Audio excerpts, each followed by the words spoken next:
যে রংপুরে 6টি আসন, এর মধ্যে 4টি আসনের প্রার্থী ইতিমধ্যে ঘোষণা হয়ে গেছে। তারা মাঠে ময়দানে বিচরণ করছে।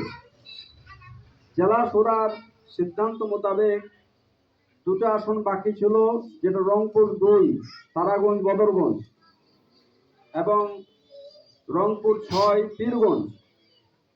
এই 2টি আসনের প্রার্থী বাছাইয়ের জন্য কেন্দ্রের পক্ষ থেকে আমাকে দায়িত্ব দেওয়া হয়েছে। আলহামদুলিল্লাহ, আমি সেই দায়িত্ব নিয়ে আপনাদের কাছে এসেছি এবং আপনাদের কাছে সুচিন্তিত একটা মতামত আপনারা প্রদান করবেন, যার ভিত্তিতে এই 2টি আসনেও, বিশেষ করে পীরগঞ্জ আসনেও একজন প্রার্থী তিনি বিচরণ করা শুরু করবেন। এবং আমরা আশা করছি হতে পারে আল্লাহ তাআলা ইসলামী আন্দোলনের যে পরীক্ষা নিয়েছেন, ভাই বোনদের যে পরীক্ষা নিয়েছেন, পরীক্ষার পরে পুরস্কৃত করা হয়। একটা প্রবাদ আছে, ইনদাল ইমতিহানে ইউকরামুর রাজুল আও ইউহান, পরীক্ষার দ্বারাই একজনকে পুরস্কৃত করা হয় অথবা তিরস্কৃত করা হয়। ইব্রাহিম আলাইহিস সালামকে আল্লাহ তাআলা পরীক্ষা করেছিলেন, ফাতাম্মা হুন্না, কোরআন বলছে সূরা আল বাকারার 112 নম্বর আয়াতে, যে তিনি আল্লাহর পক্ষ থেকে প্রদত্ত যে সমস্ত পরীক্ষা ছিল তিনি এটা 100তে 100 পেয়ে গেছিলেন। ফাতাম্মা হুন্না, কোরআনের আয়াত বলছে এটা। তারপরে আল্লাহ বলছেন, ইন্নী জাইলুকা লিন-নাসি ইমামা, যে আমি তোমাকে জাতি ইমাম বানিয়ে দিলাম, নেতৃত্বের আসনে তোমাকে সমাসীন করলাম। তো মহান আল্লাহ তাআলা যেহেতু ইসলামী আন্দোলনের কর্মী ভাইদের পরীক্ষা নিয়েছেন, এই পরীক্ষায় আমরা শতভাগ না হলেও এখন পর্যন্ত যখন ময়দানে টিকে আছি, এটা আমাদের সফলতা। এখন পর্যন্ত আছি। আমি মাঝে মাঝে বলি যে ওয়ার্ডের চৌকিদার থেকে আরম্ভ করে নিয়ে ওই পুলিশের সর্বোচ্চ কর্তা ব্যক্তিটা, সমস্ত সংস্থা, জামাত শিবির নির্মূলের একটা মাত্র কর্মসূচি তাদেরকে বাস্তবায়ন করতে হবে, এটা তারা পরিচালনা করেছে। তো আল্লাহ তাআলা এই সমস্ত এত কিছু জুলুম করার পরেও আমরা যখন আছি, আল্লাহ তাআলা আমরা আল্লাহর সত্য পরীক্ষা আমরা উত্তীর্ণ হয়েছি।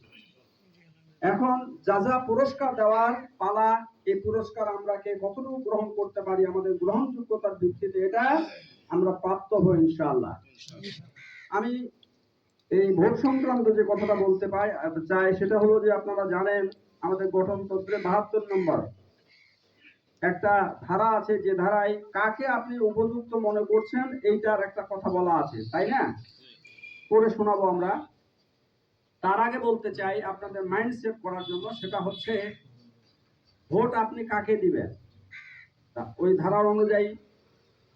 এরপরে পীরগঞ্জ উপজেলার মানে যে আসনটা, পীরগঞ্জ উপজেলা নিয়েই এই আসনটা, রংপুর 6, এই আসনে আপনারা ভোট দিবেন যিনি পীরগঞ্জ উপজেলায় কাজ করছেন, অথবা রংপুর জেলায় কাজ করছেন, অথবা রংপুর মহানগরীতে কাজ করছেন, তিনি এই নির্বাচনী এলাকার ভোটার। ঢাকা বা বাংলাদেশের যে কোনো প্রান্তে তিনি সাংগঠনিক কার্যক্রম পরিচালনা করছেন, আপনাদের জানা থাকার কথা এটা। তাহলে পীরগঞ্জ উপজেলার জনশক্তি তিনি মানে এখানকার রোকন না, কিন্তু তিনি মহানগরীর রোকন, অথবা জেলার দায়িত্ব পালন করছেন সেখানকার রোকন, অথবা ঢাকা মহানগরীর দায়িত্ব পালন করতেছেন রোকন হিসাবে, অথবা কেন্দ্রের দায়িত্ব পালন করছেন, তাকে ভোট দেওয়া যদি তিনি এই আসনের ভোটার হন। আর যদি কোনো প্রশ্ন দেখা যায় আপনারা করবেন, আমার মনে হয় আমি কথাটা ক্লিয়ার করেছি।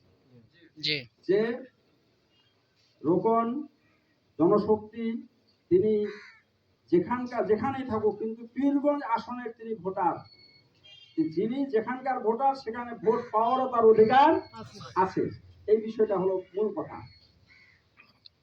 আপনাদের কোনো প্রশ্ন থাকলে করতে পারেন। আমি এখন ব্যালট সরবরাহ করবো, ব্যালট গুলো আপনারা ভোটটা দিয়ে আপনার হাতে রাখবেন, কারণ ক্যাটাগরি অনুযায়ী আমাকে ভোটটা নিতে হবে। সব ভোট একসঙ্গে আমার হাতে দিলে আমি নিতে পারবো না। কোনো প্রশ্ন আছে আপনাদের? না, জানার কিছু থাকলে ক্লিয়ার করার জন্য যদি থাকে তাহলে আপনারা করবেন। মানে অনেক জায়গায় দেখেছি সংখ্যা কম, সহজে কথা বোঝানো গেছে, আপনাদের সংখ্যা আলহামদুলিল্লাহ ভালো। জি বলেন। বাইরে যে কোনো জায়গায় কাজ করে, আসলে তারা এখানকার ভোটার কিনে সেটা তো আমরা অনেকেই জানি না। ভোটার না হলে বাংলাদেশের নাগরিক হলেই হবে। নাগরিক মাত্রই জাতীয় নির্বাচনে অংশগ্রহণ করতে পারে। আমার যদি বলা যায় ঢাকা সরাসরি নির্বাচন করেন করতে পারবো, বুঝছে নাই? আর ঢাকাতে আমাদের শফিকুর রহমান, ঢাকা শফিকুর রহমানকে যদি বলি যে রংপুরে একাশে নির্বাচন করবে, উনি হ্যাঁ, করতে পারবে। জি। কথা ক্লিয়ার? জি, আলহামদুলিল্লাহ, আমাদের সম্মানিত মেহমান অত্যন্ত পরিষ্কার করছেন আমাদের সামনে। আমি শুধু আপনাদের যারা আছে ৭২ নম্বর ধারা, তারপরে একটু সড়ক দিতে